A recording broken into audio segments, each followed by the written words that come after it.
عليكم ورحمة الله وبركاته. إن الحمد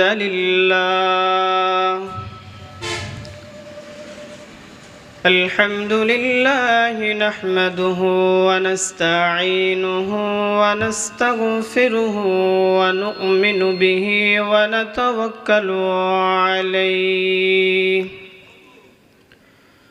ونعوذ بالله من شرور أنفسنا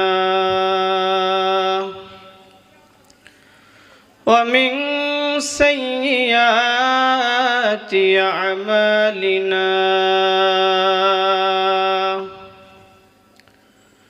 من يهده الله فلا مضل له ومن يضلل فلا هادي له ونشهد أن لا إله إلا الله وحده لا شريك له ونشهد أن سيدنا وحبيبنا ومولانا محمد صلى الله تعالى عليه وعلى آله وأصحابه وبارك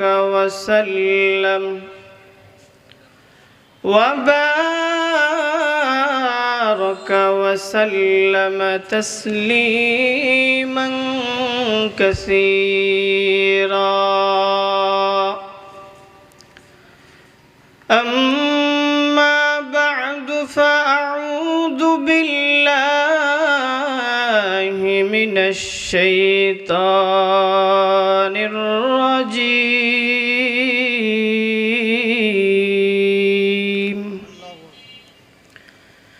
بسم الله الرحمن الرحيم. يا أيها الناس اعبدوا ربكم الذي خلقكم والذين من قبلكم لعلكم تتقون.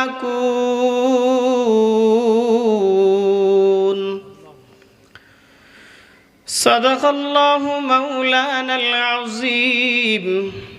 وقال النبي صلى الله عليه وسلم: المسلم من سلم المسلمون من لسانه ويده والمؤمن من أمنه الناس على دمائهم وأموالهم والمجاهد من جاهد نفسه في طاعة الله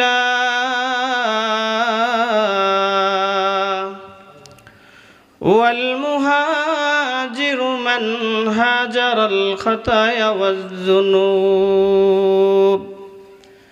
أو كما قال النبي عليه الصلاة والسلام. سبحانك لا علم لنا إلا ما علمتنا إنك أنت العليم الحكيم. আমরা সকলেই মহব্বতের সাথে দরুদ ইব্রাহিম পাঠ করি। اللهم صل على محمد وعلى آل محمد كما صليت على إبراهيم وعلى آل إبراهيم إنك حميد مجيد. اللهم بارك على محمد وعلى آل محمد كما باركت على إبراهيم وعلى آل إبراهيم إنك حميد مجيد لا إله إلا الله لا إله إلا الله لا إله إلا الله لا إله إلا الله لا إله إلا الله لا إله إلا الله দিন থাকিতে বন্ধু ভেলা কাজে লাগবে তোমার সন্ধ্যা বেলা দিন থাকিতে ভাই বন্ধু ভেলা কাজে লাগবে তোমার সন্ধ্যা বেলা অন্ধকার ওই কবর মাঝে অন্ধকার ওই কবর মাঝে থাকতে হবে সবার একলা লা ইলাহা ইল্লাল্লাহ লা ইলাহা ইল্লাল্লাহ লা ইলাহা ইল্লাল্লাহ লা ইলাহা ইল্লাল্লাহ লা ইলাহা ইল্লাল্লাহ লা ইলাহা ইল্লাল্লাহ লা ইলাহা ইল্লাল্লাহ মুহাম্মাদুর রাসূলুল্লাহ।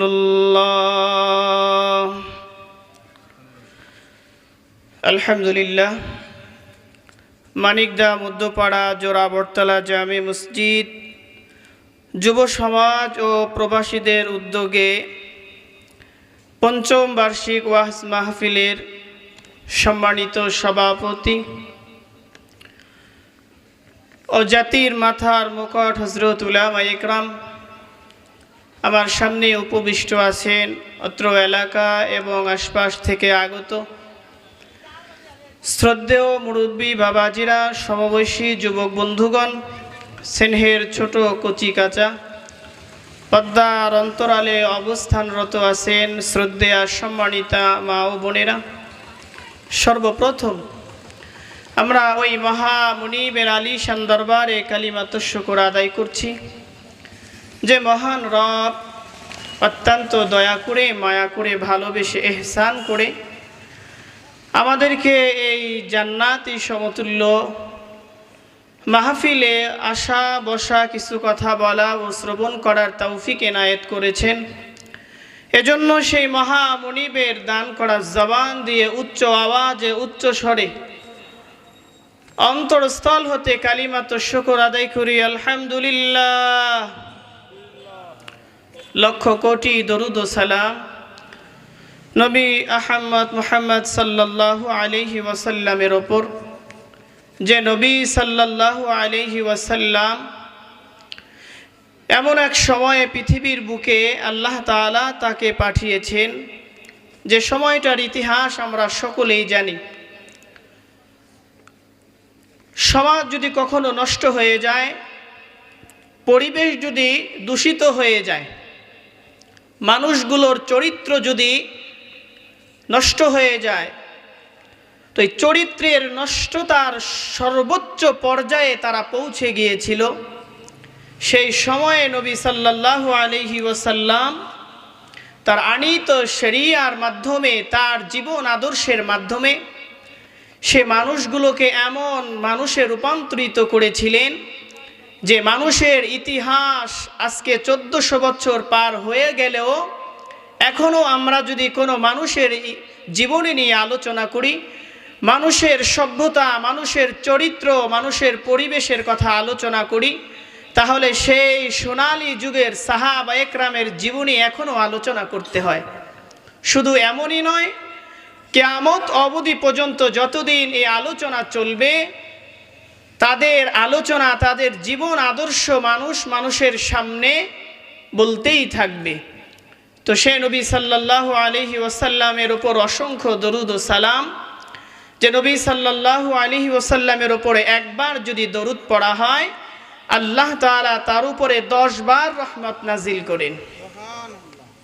এজন্য আমরা সকলেই বলি সাল্লাল্লাহু আলাইহি ওয়াসাল্লাম। তো মানিকদা মধ্যপাড়া, আমি বেশি দূরের কেউ নয়, আমি আপনাদের পাশের ইউনিয়নেরই সন্তান। আমার বাড়ি নুরুল্লাহগঞ্জ ইউনিয়ন। এখানে আমি অনেকবার আসা যাওয়া করেছি। এ রাস্তার ডানে বামে অনেক বাড়ি আছে যা আমার কাছে পরিচিত, এবং এখানের অনেক মানুষ নামে না চিনলেও চেহারা ম্যাক্সিমাম মানুষের আমার চেনা, কারণ আমার বাড়ি পার্শ্ববর্তী এলাকায় এবং আমি আশপাশেও পড়াশোনা করছি প্রায় 2 বছর, এবং এই পাশেই আমি মসজিদে ইমাম হিসেবে আছি প্রায় 3 বছর। অতএব আপনাদের সাথে আসা যাওয়া, কথাবার্তা বলা, এই দেখা রাস্তাঘাটে প্রতিনিয়ত হচ্ছে। অতএব আমি মুরব্বী বাবাজিদেরকে বলবো, আমি আপনার নাতি সমতুল্য, আর আমার পিতৃ সমতুল্য যারা আছেন আমি আপনাদের ছেলে সমতুল্য, আর যুবক বন্ধু যারা আছো আমি তোমাদের ভাই সমতুল্য। অতএব তোমাদের কাছে আমার উদাত্ত আহ্বান থাকবে যে আসলে প্রতিদিন তো এই আয়োজন হয় না। অতএব কেউ তো চা খাওয়ার জন্য হয়তো চায়ের দোকানে বসা আছে, অন্যথায় কেউ টাচফোন নিয়ে হয়তো গেম খেলায় ব্যস্ত আছো ভাইয়েরা, অথবা কেউ যেখানে মেলা বসছে সেখানে আড্ডা দিচ্ছ। কিন্তু তোমার জন্য আমি কল্যাণ কামনা করি, তোমার ভালো চাই, কারণ এই সময়টা যদি তুমি ওখানে ব্যয় করে দাও তাহলে জীবনের একটা সময় হতে পারে সেটা 10 মিনিট, তো সেই সময়টা তুমি অযথা দোকানে কি করে দিলা, শেষ করে দিলা। এজন্য কালকে এ মাহফিল থাকবে না। আমি আপনাদের সকলের কাছে উদাত্ত আহ্বান জানাচ্ছি যে দয়া করে আপনারা প্যান্ডেলের মধ্যে চলে আসুন। আমি আপনার পার্শ্ববর্তী এলাকার সন্তান, কোরআন হাদিস থেকে কিছু আলোচনা করব। উভয়ে যদি আমরা আলোচনার সাথে সম্পৃক্ত থাকি তাহলে বলা এবং শ্রবণ করাটা আমাদের জন্য কি হবে, কল্যাণের কারণ হবে। এজন্য আমি সকলকে আহ্বান করব, ভাইয়েরা সকলেই দ্রুত প্যান্ডেলের মধ্যে আমরা চলে আসি।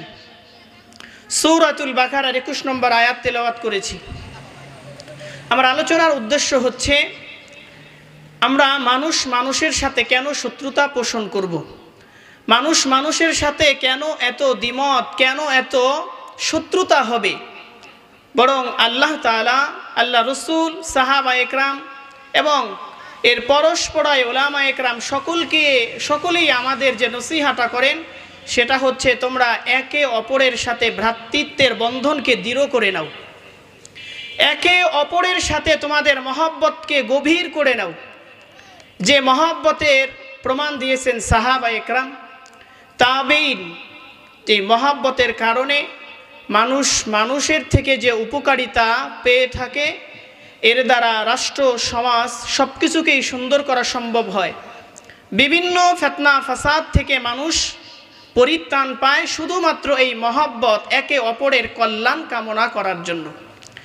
যখনই সমাজের মানুষ একে অপরের সাথে শত্রুতা পোষণ করা শুরু করে দিবে, তখন থেকেই মানুষের কি হয়ে যাবে, একে অপরের দূরত্ব বেড়ে যাবে, বিভিন্ন সমস্যায় সম্মুখীন হয়ে পড়বে, একে অপরের ক্ষতি সাধন করার জন্য চেষ্টা করতে থাকবে। তখন সমাজের মানুষ সুখ আর শান্তিতে বসবাস করা হবে না। তো এটাই আমি বোঝাতে চাবো যে আসলে কেন আমাদের কল্যাণ কামনা করতে হবে।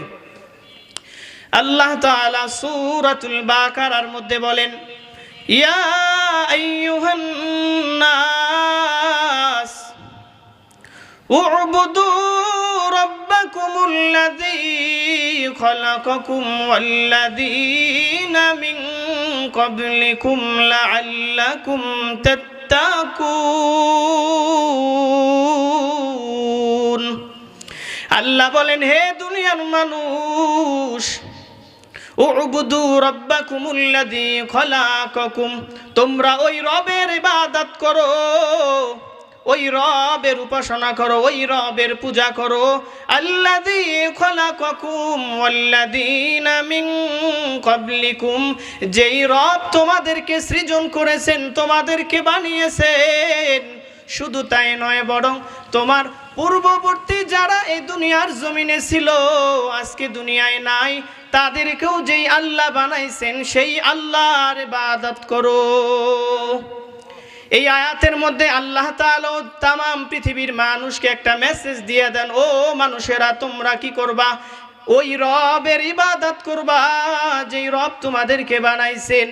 অতএব দুনিয়ার মানুষ আল্লাহ বড় ভালো জানেন, কারণ আল্লাহ পূর্বের পরের সমস্ত এলেম রাখেন।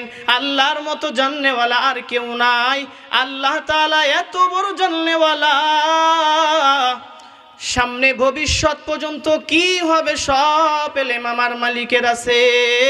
আল্লাহ তাআলা জানে আদম সন্তান যখন দুনিয়ার জমিনে যাবেন, আল্লাহ তাআলা বলেন, কুলনাহবিতু মিনহা জামিআ فإما يأتينكم مني هدى فمن تبع هداي فلا خوف عليهم ولا هم يحزنون।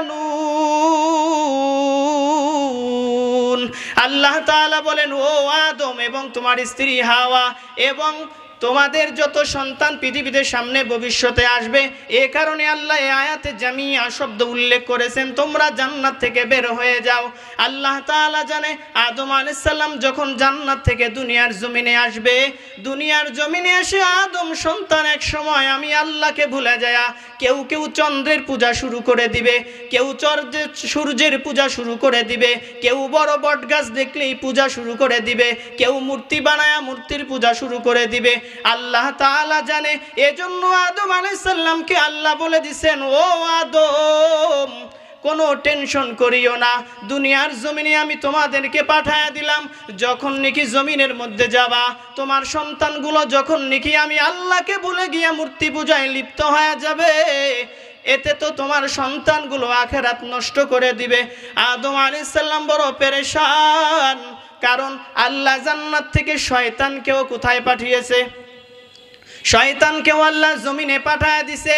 ও শয়তান, কিয়ামত পর্যন্ত অবকাশ দিয়া দিলাম, বনি আদমকে তুমি ধোঁকা দিবা, আমি আল্লাহর ব্যাপারে ধোঁকা দিবা, ইবাদতের ব্যাপারে ধোঁকা দিবা, আদম আলাইহিস সালামের ব্যাপারেও ধোঁকা দিবা। ধোঁকা দিয়া দিয়া সন্তানগুলোকে কি করবে? শয়তান মানুষগুলোকে জাহান্নামের উপযুক্ত বানায়া দিবে। আল্লাহ তাআলা দেখলেন শয়তানকে এত শক্তি দান করেছি, অতএব আদম তুমি টেনশন করিও না, বরং আমিও তোমার নিকটে কি পাঠাবো? কিতাব পাঠাবো, আমার পথ নির্দেশ পাঠাবো। ফামান তাবিয়া হুদায়া ফালা খাউফুন আলাইহিম ওয়ালা হুম ইয়াহজানুন। সুতরাং জমিনে যারাই থাকবে, আমি আল্লাহর পথ নির্দেশকে যদি মেনে চলে, ফালা খাউফুন আলাইহিম, তাদের কোনো ভয় থাকবে না, ওয়ালা হুম ইয়াহজানুন, তারা কখনো চিন্তিত হবে না। এই যে আল্লাহ দেখেন সবার আগে মানুষের কল্যাণ কামনা করছে, কি করে নাই? কারণ আল্লাহ বড় ভালো জানে মানুষ যখন মূর্তি পূজা করবে, আল্লাহর সাথে শিরিক করবে, আল্লাহকে আল্লাহ বলে স্বীকার করবে না, বরং মূর্তিকে মনে করবে, মনসারে মনে করবে, মনসার আরাধনা কর, সাপের কামড় কখনো খাওয়া লাগবে না, দুর্গার দেবীর পূজা কর, কখনো শক্তির অভাব হবে না, ক্ষমতার অভাব হবে না। ও মানুষজন কি করো? লক্ষ্মী দেবীর পূজা করবা, কখনো ধন দৌলতের অভাব হবে না, এমন কি হয়ে যাবে। আল্লাহ জানে যখন মানুষগুলো আমি আল্লাহর আরাধনা বাদ দিয়ে, আমি আল্লাহকে রব স্বীকার না করে দুর্গার পূজায় লিপ্ত হয়ে যাবে, মনসার পূজায় লিপ্ত হয়ে যাবে, গাছের সূর্যের পূজায় লিপ্ত হয়ে যাবে, ওদের দুনিয়ার জীবনটাও ধ্বংস হয়ে যাবে, আখিরাতে ওদের জন্য থাকবে চিরস্থায়ী জাহান্নামের কঠিন আযাব। আর আল্লাহ তাআলা চায় না আমার একটা বান্দা জাহান্নামে যাক, বরং আল্লাহ তাআলা বড় মহব্বত কইরা মানুষগুলোকে বানাইছে, বড় আদর কইরা আমাদেরকে বানাইছেন। আল্লাহ তাআলা চান আমরা যেন আল্লাহর হুকুমগুলো মেনে চলি, আমরা যেন আল্লাহর কথা মতো চলে আখিরাতে আল্লাহর অফুরন্ত নিয়ামত জান্নাতের দখলের, জান্নাতের মালিক হয়ে যায়। এই যে আল্লাহ তাআলা জান্নাত দেওয়ার জন্য আমাদের জন্য কিতাব পাঠাইলেন, নবী পাঠাইলেন, একজন দুইজন নয়, বরং আল্লাহ তাআলা অসংখ্য অগণিত পয়গম্বর পাঠিয়েছেন। মানুষগুলো যখন আল্লাহকে ভুলে গেছে, ওই পয়গম্বরগুলো মানুষের দ্বারে দ্বারে গিয়া দাওয়াত দিছে, মানুষ কোথায় দৌড়াইতেছো? মূর্তি পূজার দিকে দৌড়ায়ও না, কারণ দুর্গা তোমাদের বানাই নাই, মহাদেব বানাই নাই, চন্দ্র বানাই নাই, সূর্য তোমাদেরকে বানাই নাই। কে বানাইছে আমাদের বলেন? আর জোরে আমাদের মালিকের নামটা নেন না। আল্লাহর নামটা নিলেই তো অন্তরেটা ভরে যায়, কলিজাটা ভরে যায়। জবান দিছেন আল্লাহ, জবান দিয়ে যখন মালিকের নাম আল্লাহ বলে ডাক দিব, যারা মুমিন ইমানদার তারা তো আল্লাহর নামের মধ্যেই সবচাইতে শান্তি পায়। অতএব আল্লাহ আমাদের কল্যাণ কামনা করছেন কি করে নাই? আর আওয়াজ দিয়ে বলেন, করছেন কি করে নাই? আল্লাহ তাআলা জানে মানুষগুলো তো আখিরাতে ধ্বংস হয়ে যাবে, কারণ সাধারণ মানুষ আখিরাতের খবর রাখে না। পয়গম্বর নূহ আলাইহিস সালামকে আল্লাহ তাআলা জমিনের মধ্যে পাঠাইলেন। নূহ আলাইহিস সালামের সন্তানগুলোরা মূর্তি পূজায় লিপ্ত হয়ে গিয়েছিল। নূহ আলাইহিস সালামকে আল্লাহ যখন রিসালাত দিলেন, ও পয়গম্বর নূহ, যাও যাও তোমার কওমের নিকটে যাও, কারণ কওম তো আমি আল্লাহর ইবাদত বাদ দিয়ে দিছে, মূর্তি পূজায় লিপ্ত হয়ে গেছে। আমি আল্লাহ চাই না আমার এই বান্দাগুলো মূর্তি পূজা করে করে জীবন শেষ করে দুনিয়ার থেকে বিদায় নেক, তাহলে আমি তো কখনো তাদের ক্ষমা করব না। কারণ আল্লাহ তাআলা কি করবে না? শিরিকের গুনাহ কখনো মাফ করবে না। শিরিকের গুনাহ নিয়ে যদি কেউ কবরে যায়, জাহান্নাম ছাড়া তার অন্য কোনো স্থান হবে না। কিসের গুনাহ? শিরিকের গুনাহ। এজন্য যারা মূর্তি পূজায় লিপ্ত থাকবে, আসমানের পূজা করবে, চন্দ্রের পূজা করবে, সূর্যের পূজা করবে, তারকার পূজা করবে, পীর পূজা করবে। পীর পূজা বুঝেন? পীরের কথাই মনে করবে এটাই আসমানি ওহী। পীরকে সেজদা করবে, পীরকে ইবাদতের উপযুক্ত মনে করবে, মনে করে এই দরবারে গেলে আমার ব্যবসা বাণিজ্য বেড়ে যাবে, এই দরবারে গেলে আমার ভাগ্য পরিবর্তন হয়ে যাবে, এই দরবারে গেলে আমার বিপদ আপদ দূর হয়ে যাবে। এই বিশ্বাস যদি কারো থাকে, বলুন তো ধন দৌলত দেওয়ার মালিক কে? আল্লাহ হলো ধন দেওয়ার মালিক, আল্লাহ সম্পদ দেওয়ার মালিক। অতএব দুনিয়ার কোনো মানুষের ক্ষমতা নাই মানুষের রিজিকের প্রশস্ততা বাড়ায়া দিবে, মানুষের রিজিকের সংকীর্ণতা বাড়ায়া দিবে। কেউ এর মালিক নয়। ধন দৌলত দেওয়ার মালিক হলেন আমার আল্লাহ। অতএব যে ব্যক্তি পীরের দরবারে যাবে এই আকীদা নিয়ে, পীর আমাকে ধন দৌলত দিতে পারে, নিঃসন্দেহে সে ব্যক্তি যদিও ইমানদার দাবি করে, তার ইমানের মধ্যে শিরিকের গন্ধ আছে। আর শিরিকের মুক্ত ইমান না নিয়ে যদি কেউ কবরে যায়, আখিরাতে কশিন কালেও ক্ষমা পাওয়ার আশা করা যাবে না। অতএব কি করা লাগবে? শিরিক মুক্ত ঈমান থাকতে হবে। নূহ আলাইহিস সালামকে বললেন, ও পয়গম্বর নূহ, যাও যাও তোমার কওমের মানুষগুলো তো মূর্তি পূজা করতেছে, ওরা যদি এইভাবে মরে যায় আমি আল্লাহ কখনো মাফ করব না, জাহান্নামেই দিব। অতএব আমি চাই না, আমি এত আদর করে বান্দাগুলো বানাইলাম, যাও যাও আমি আল্লাহ চাই ওদেরকে জান্নাত দেওয়ার জন্য। নূহ আলাইহিস সালাম বাবা একদিন নয়, দুই দিন নয়, 950 বছর পর্যন্ত মানুষের দ্বারে দ্বারে গিয়া দাওয়াত দিছে। কয়দিন? 950 বছর। কোরআনের মধ্যেই ঘটনা আছে। 950 বছর, 1000 বছর থেকে 50 বছর কম নূহ আলাইহিস সালাম তার কওমের নিকটে দাওয়াত দিছে। কওমের মানুষগুলো একে একে নূহ আলাইহিস সালামকে অস্বীকার করে, না না, আল্লাহ কি তোমাকে ছাড়া কেউকে নবী বানানোর জন্য পায় নাই? না না, তোমার মতো ব্যক্তি কেন নবী হবে? মানুষে কটু কথা বলছে, কেউ থুতু নিক্ষেপ করছে, কেউ আঘাত করছে।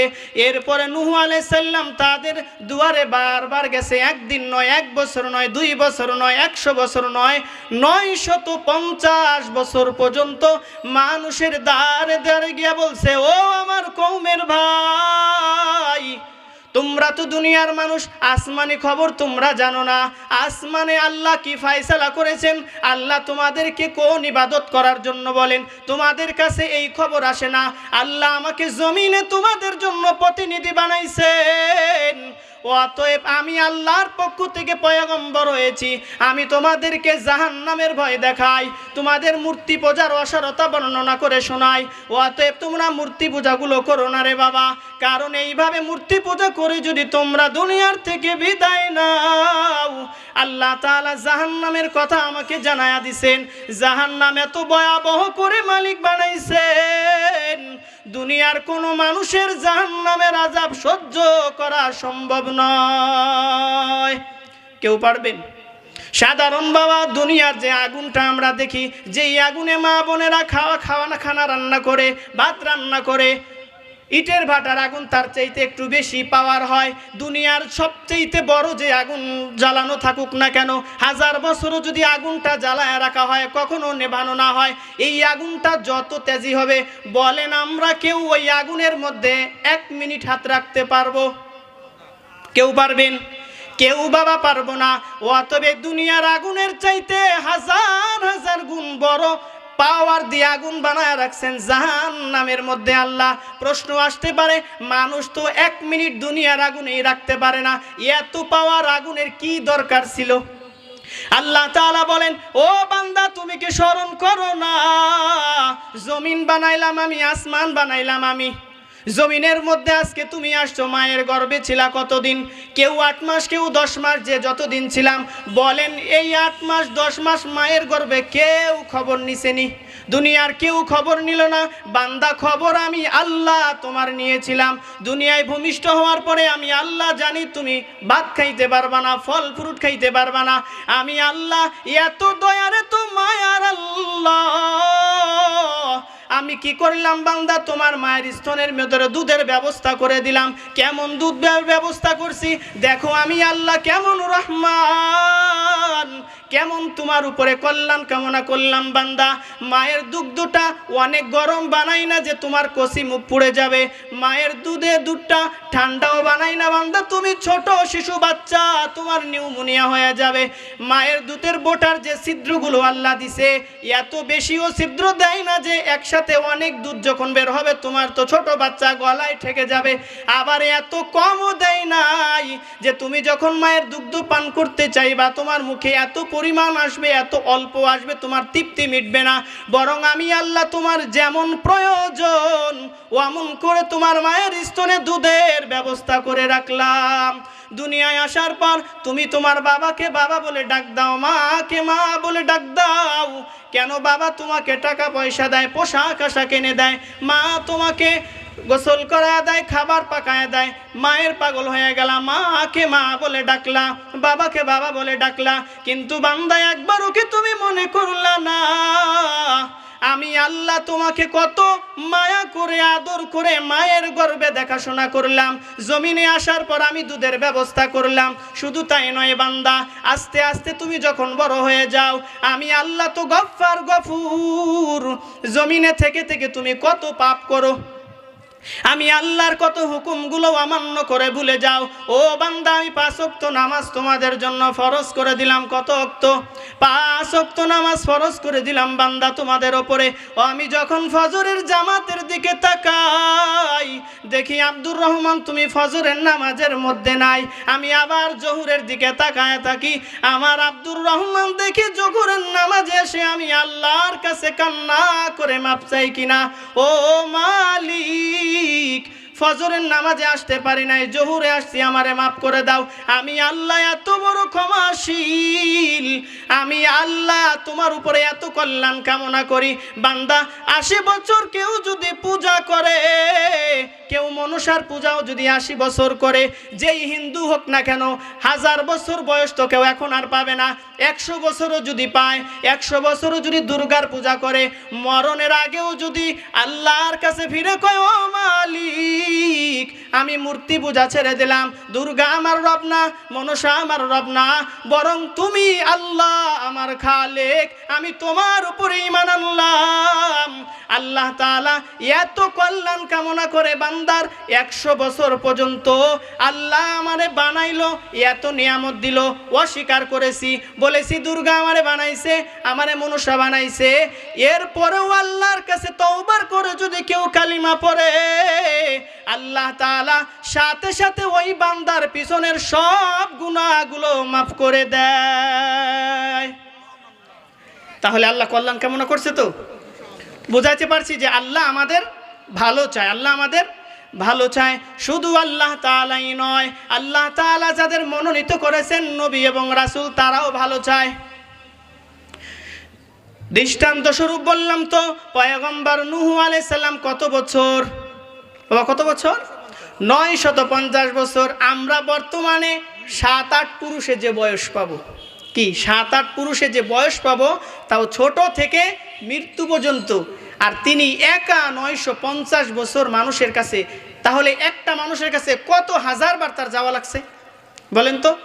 কত হাজারবার একটা মানুষের কাছে দাওয়াত নিয়ে গেছে। 950 বছর হায়াত শুধু দাওয়াতেই কাটাইছে।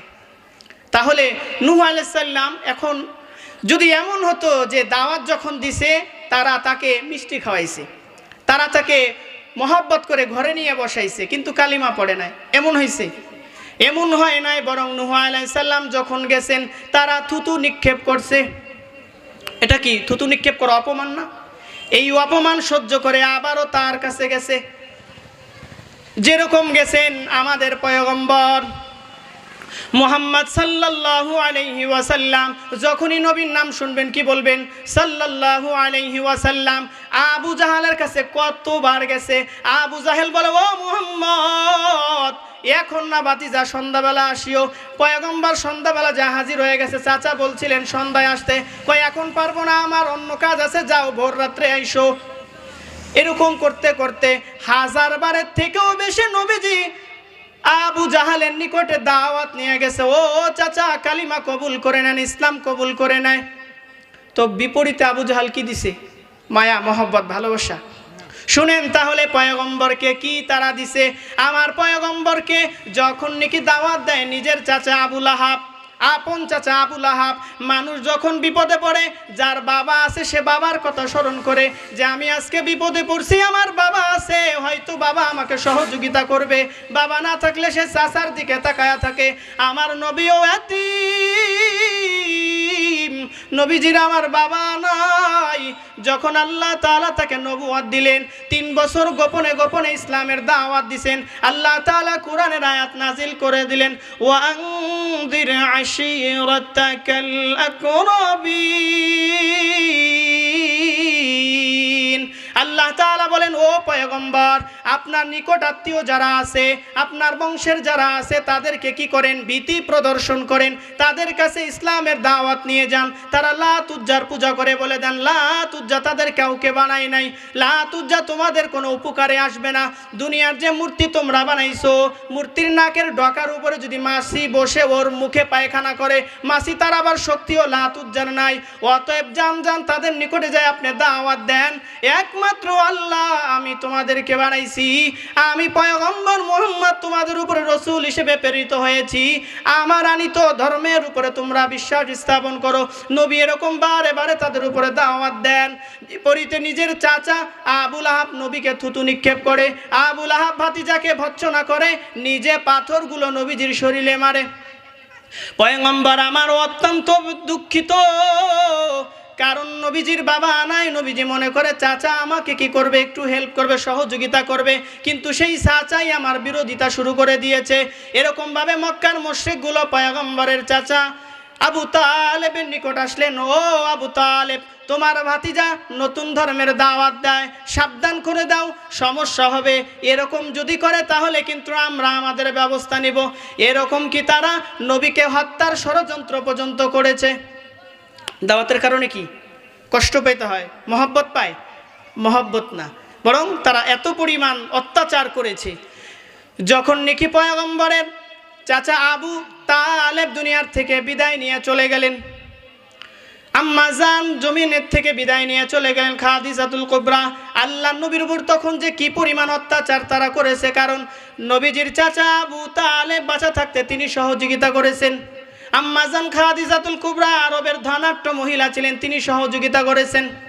তার আগেরও ঘটনা, নবীজিকে 3 থেকে 3.5 বছর শিহাবে আবি তালেব নামক জায়গায় বন্দি করে রেখেছেন, এক ঘরে করে রেখেছেন। এক সাহাবী বলতেছেন, ও ভাই জানো ইসলাম কবুল করার কারণে কি কষ্ট আমাদের করতে হয়েছে। 3.5 বছর কোনো মানুষের সাথে আমরা কথা বলতে পারি নাই, বাজার করতে যাইতে পারি নাই, খানা পিনা শেষ হয়ে গেছে, গাছের পাতাগুলো চিবায়া আমরা খেয়েছি, গাছের শিকড় পর্যন্ত খাওয়া লাগছে। এরপরও নবী দাওয়াত বন্ধ করে দিছিল মনে হয়, এরপরও নবী দাওয়াত বন্ধ করেন নাই। ওই গাছের শিকড় সাহাবা একরাম খেয়েছেন, গাছের পাতা খেয়েছেন, এরপরও তারা ইসলাম থেকে কি করে নাই, আবার মুশরিক হয়ে যায় নাই। বরং এরকম 3 থেকে 3.5 বছর পর্যন্ত সাহাবা একরাম কষ্ট করেছেন। এক সাহাবী বলেন, আমি অনেক বড় ধনী পরিবারের সন্তান, মুহাম্মাদের উপর বিশ্বাস আনার কারণে আমাকেও বয়কট করে রাখা হলো। ক্ষুধার এত যন্ত্রণা সইতে না পারে আমি মরুভূমির যেইটুকের মধ্যে আমাদেরকে সীমানা দেখায় দেওয়া হয়েছে, শিহাবে আবি তালেব নামক জায়গার বাহিরে আমাদেরকে যেতে দেওয়া হয় না। আমাদের অনেকের ছোট ছেলে মেয়েগুলো আছে, ছোট ছেলে মেয়েগুলো কান্না করে খাবারের অভাবে। আমাদের পাড়া প্রতিবেশী তারাও আমাদের সাথে কান্না করে, কিন্তু আবু জাহেল কি করেছে, শর্ত দিয়ে দিছে যে তাদের সাথে কথা বলবা, সহযোগিতা করবা, তাদেরকেও বয়কট করে দেওয়া হবে। অতএব আমাদের আপনজনেরাও আমাদের কষ্ট দেখে কান্না করে, কিন্তু আমাদের কোনো উপকার করতে পারে না। আমাদের সন্তানগুলো রাত্রে কান্না করতে করতে ঘুমায়া যায়, মা বাবারও কান্না দেখে ঘুম আসে না। এরকম আমি ধনী পরিবারের সন্তান, আমি শিহাবে ক্ষুধার তাড়নায় শিহাবে আবি তালেব নামক জায়গা দিয়া দৌড়াইতেছি আর হাঁটাহাঁটি করতেছি, দেখি কোনো খাবার পাই কিনা। হঠাৎ করে আমার সামনে দেখলাম উটের চামড়া, পুরাতন চামড়া, হয়তো বছর খানিক হয়ে গেছে, উটের চামড়া ছিঁড়া, একটু চামড়া শক্ত হয়ে গেছে, মাটি জড়ায় গেছে, বালু জড়ায় গেছে। আমি ওটাকে উঠায় আনলাম, এনে সুন্দর করে পানি দিয়া ধৌত করলাম। এত শক্ত হয়েছে যে ওটা যখন অনেকক্ষণ ভিজায় রাখছি এরপরেও ভাঙা যায় না। ভাঙার যে জিনিস আমাদের নিকটে ছিল সেটা দিয়ে ভাঙলাম, এরপরে পানি মিশায়া তারপরে আমি সেটাকে খেয়েছি। এত পরিমাণ ক্ষুধা, এরপরেও আমরা ইসলাম থেকে কি করি নাই, মুশরিক হয়ে যাই নাই। তাহলে এত কষ্ট করা লাগছে, এরপরে নবী কি করে নাই, দাওয়াত বন্ধ করে নাই। কোন কারণে? তিনি আরবের মানুষের নয়, শুধু তামাম পৃথিবীর মানুষের কল্যাণ চেয়েছেন। আল্লাহ নবী বলেন, আদ-দীনুন নাসিহা, কল্যাণ কামনা করাই হচ্ছে দ্বীন। ধর্মটা কি? কল্যাণ কামনা করা। শুধুমাত্র তাহাজ্জুদের নামাজ পড়লেই মানুষ আল্লাহর দরবারে দামি হয় না, শুধুমাত্র ফজর আর মাগরিবের পরে জিকির করলেই মানুষ আল্লাহর দরবারে দামি হয় না, শুধুমাত্র দান সদকা করলেই মানুষ আল্লাহর দরবারে দামি হয় না। বরং যেই মানুষটার অন্তর পরিশুদ্ধ নয়, অন্যের উপরে হিংসা আছে, অন্তরের মধ্যে রিয়া আছে, তাকাব্বর আছে, সে 1000 বছর তাহাজ্জুদ আর জিকির আজগার করলেও আল্লাহর কাছে দামি হতে পারবে না। বরং অন্তরটাকে পরিশুদ্ধ করে একে অপরের সাথে যখন মহাব্বত হবে, একে অপরে যখন কল্যাণ কামনা করবে, তখন ওই মানুষটা আল্লাহর দরবারে বড় দামি হয়ে যাবে। তারই দৃষ্টান্ত সাহাবায়ে কেরামের জীবনের মধ্যে পাইলাম। আল্লাহ তাআলা কি কল্যাণ কামনা করছে, এরপরে নবীজিও কল্যাণ কামনা করছে। নবীর আর একটা দৃষ্টান্ত দেখেন, যে এই পয়গম্বর নিজের জন্মভূমি মক্কা, কাফেরগুলো মক্কায়ও থাকতে দেয় নাই, মক্কা থেকে নবীকে বের করে দিয়েছেন। নবী মদিনায় দ্বীনের দাওয়াত দেন, মক্কার মুশরিকগুলোর ভালো লাগে না, আবু জাহাল, উতবা, শাইবা, সুফিয়ানের ভালো লাগে না, মুহাম্মদ কেন ওই ধর্মের দাওয়াত মদিনায় যায় দেয়। অতএব চলো চলো মুহাম্মদের দল যারা আছে তাদেরকে শেষ করে দেব। বদরের যুদ্ধে ওরা পরাজয় বরণ করে আবার গেল, বিশাল সৈন্যবাহিনী সাজায়। 1 বছর পরে উহুদের প্রান্তরে আবার যুদ্ধ হবে মুসলমানের সাথে। আমার নবীজি উহুদের ময়দানে যুদ্ধের জন্য গেলেন। এই যুদ্ধে 70 জন সাহাবী শাহাদাত বরণ করেছেন, পয়গম্বরের দাঁত শহীদ হয়ে গেছে। নবীজির কপালের মধ্যে 2টা শিরা বস্ত্রের লৌহখণ্ড ঢুকে গেছে। কি মর্মান্তিক সেই দৃশ্য! নবীজির রক্তগুলো যখন বেয়ে বেয়ে পড়তেছিল, রক্তগুলো যখন জমিনে ফেলবে, অমনি এক সাহাবী দৌড়ায় এসে সব রক্তগুলো ধরে চুমুক দিয়ে খেয়ে ফেলছে। নবীজি বলেন, ও সাহাবী কি করলা? কয়, ও পয়গম্বর, আমি আপনাকে এই পরিমাণ মহব্বত করি, আপনার রক্ত জমিনে পড়ে গেলে হয়তো আযাব চলে আসবে, আমি আপনার রক্ত পান করে নিলাম। আল্লাহর নবী বলে, জান্নাত তোমার জন্য ওয়াজিব হয়ে গেছে। এই যুদ্ধের ময়দানে নবীজির কি হয়ে গেল? দাঁত শহীদ হয়ে গেল, লৌহখণ্ড কপালে ঢুকে গেল। যখন পয়গম্বর অসুস্থ অবস্থা, জমিনে গড়ায় গড়ায় রক্ত পড়া অবস্থা, ওই সময়ও কাফেরেরা মুসলমানের উপরে আক্রমণ করতেছে, এক এক করে সাহাবীদেরকে তারা হত্যা করতেছে। পয়গম্বরকে হত্যা করার জন্য বারে বারে আগায় আসতেছে। অনেক সাহাবী সেদিন জীবন বাজি রেখে রসুলের সামনে দাঁড়ায় গেছে। এমনই একজন সাহাবীর নাম হলো আবু তালহা। তালহা রাদিয়াল্লাহু তাআলা আনহু বড় মোটা সোটা সাহাবী ছিলেন। তিনি রসুলের সামনে দাঁড়ায় গেছেন, রসুলের সামনে বুক পেতে দিছেন। ও পয়গম্বর, রসুল যখন একটু উকি দেয় মাঝে মাঝে, যুদ্ধের অবস্থা পরিদর্শন করে দেখে কি অবস্থা। তালহা রাদিয়াল্লাহু তাআলা আনহু বলেন, ও পয়গম্বর, আমার পিতা মাতা আপনার উপরে কুরবান হোক, আপনি তাকাবেন না। আপনার যদি একটা তীর এসে শরীরে লেগে যায়, আমি তালহা আপনার সামনে দাঁড়ানো আছি, আমি যতক্ষণ আমার শরীরে শক্তি আছে, রক্ত আছে, একটা আঘাতও আপনার পর্যন্ত পৌঁছাবে না। আমার তালহার বুক সামনে পাতা আছে। যুদ্ধের ময়দান যখন শেষ হয়ে গেল, তালহা রাদিয়াল্লাহু তাআলা আনহুর শরীরের মধ্যে 80টা তরবারির আঘাত ছিল। এই সাহাবায়ে কেরাম কি করেছেন? কল্যাণ কামনা করেছেন রসুলের। ওই সময়ে যখন নাকি আল্লাহ রসুলের অবস্থা, সাহাবীদের ইন্তেকাল এক এক করে হয়ে যাইতেছেন, আল্লাহর নবী বলেন, এই যে অবস্থা হতে পারে, আল্লাহ তাকে আসমানি গজব দিয়া ওই মানুষগুলোকে ধ্বংস করে দিবেন, যেহেতু নবীর শরীরে আঘাত আসছে। তাও ছোটোখাটো আঘাত নয়, মক্কার জমিনে এত বড় আঘাত ওরা করে নাই, ছোটোখাটো আঘাত করেছে। কিন্তু উহুদের প্রান্তরে নবীজি ইন্তেকালের খবর পর্যন্ত ছড়ায় গেছিল, মুহাম্মদ ইন্তেকাল করেছে। অনেক মানুষ বেহুশ হয়ে গেছে, আর জীবন বাঁচিয়ে রেখে কি হবে? নবী যেহেতু মরে গেছে, আমাদের বেঁচে থেকে আর কোনো লাভ নাই। ওই সময় আল্লাহর নবী ভাবলেন, হয়তো আসমানি কোনো আযাব আসবে। এজন্য আল্লাহর নবী জোরে জোরে চিল্লায় আল্লাহর দরবার দোয়া করছে, আল্লাহুম্মা গফিরলি কওমি, আল্লাহুম্মা গফিরলি কওমি ফাইন্নাহুম লা ইয়ালামুন।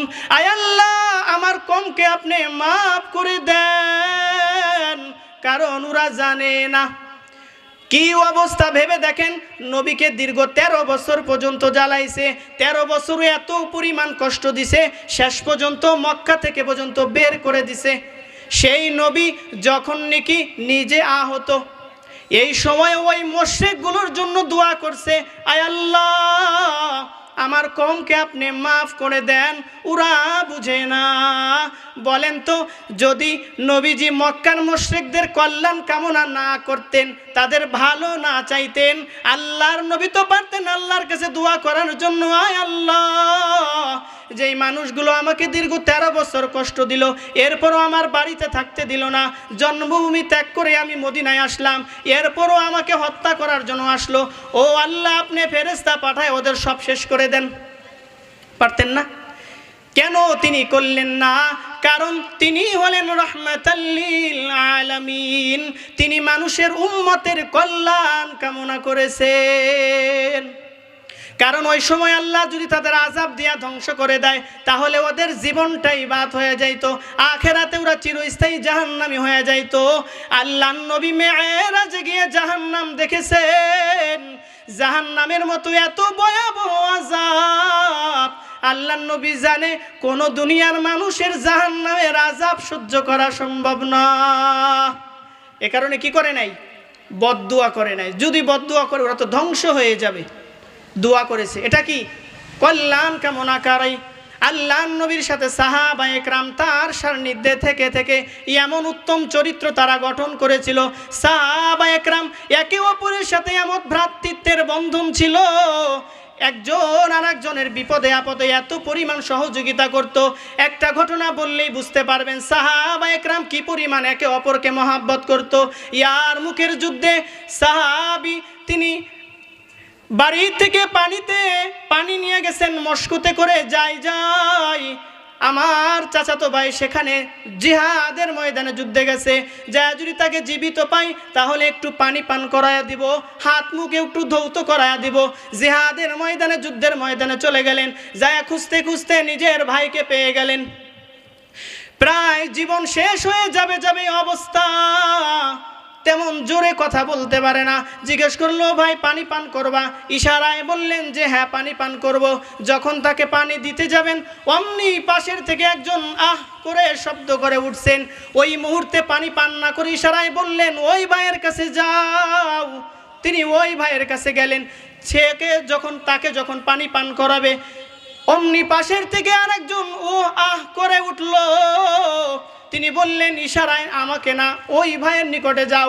তার নিকটে পানি নিয়ে গেলেন, যা দেখেন দুনিয়ার থেকে বিদায়। মনে করলেন তাহলে দ্বিতীয় জনের কাছে যাই পানি পান করাই। এসে দেখলেন দ্বিতীয় জন পানি পান করার আগেই দুনিয়ার থেকে বিদায়। আবার ঘুরে ঘুরে চাচাতো ভাইয়ের নিকটে আসলেন, তাকে পানি পান করাইতে যাবেন, দেখবেন চাচাতো ভাই দুনিয়ার থেকেও চলে গেছে। পানির মস্কেই থাকলো, কাউকে পান করানোর সুযোগ পাওয়া গেল না।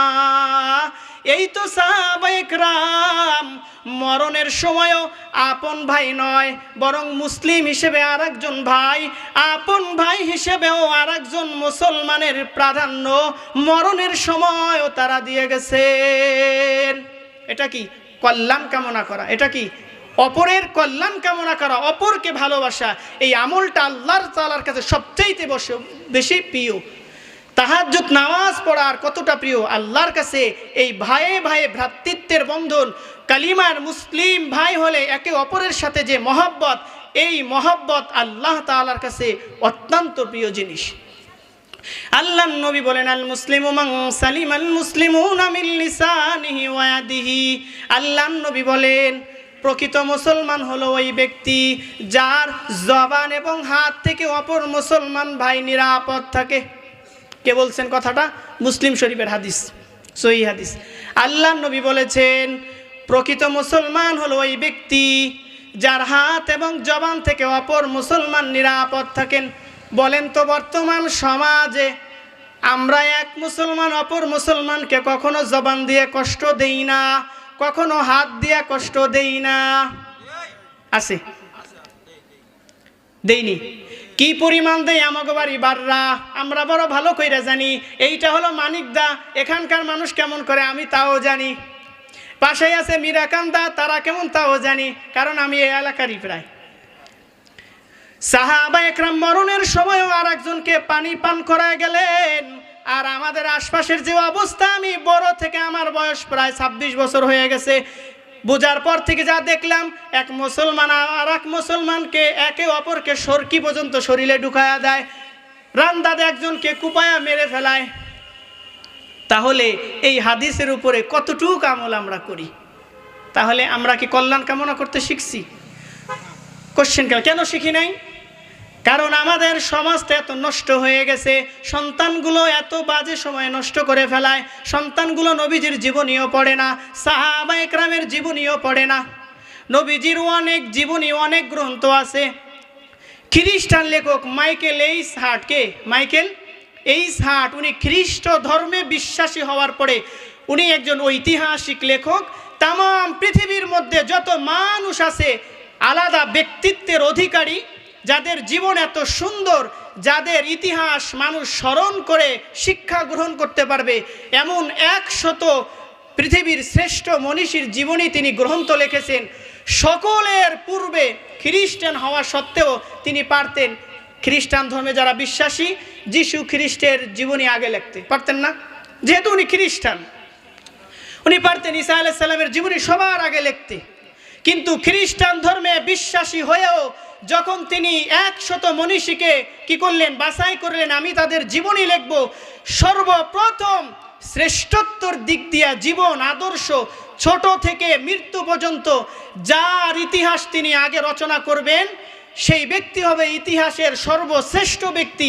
এই খ্রিস্টান ধর্মে বিশ্বাসী হয়েও তিনি তার গ্রন্থে সর্বপ্রথম আমাদের নবী মুহাম্মদ সাল্লাল্লাহু আলাইহি ওয়াসাল্লামের জীবনী লিখতে বাধ্য হয়েছে।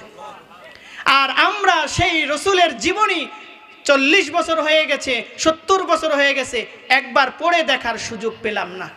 অথচ খ্রিস্টান ধর্মে বিশ্বাসী হয়ে সে নবীজির জীবনী পড়ে ফেলল। আফসোস আর পরিতাপের বিষয় বর্তমান যুব সমাজের জন্য। আমিও যুবক সন্তান, আমিও কলেজে পড়াশোনা করেছি, স্কুলে পড়েছি। এই বাসুর স্কুলে আমি এসএসসি পরীক্ষা দিয়েছি, সদরপুর ডিগ্রি কলেজে পড়াশোনা করেছি। এই এলাকায় অনেক সন্তান আছে আমার সহপাঠী, অনেকের নামও আমার জানা আছে, অনেকের নাম ভুলে গেছি।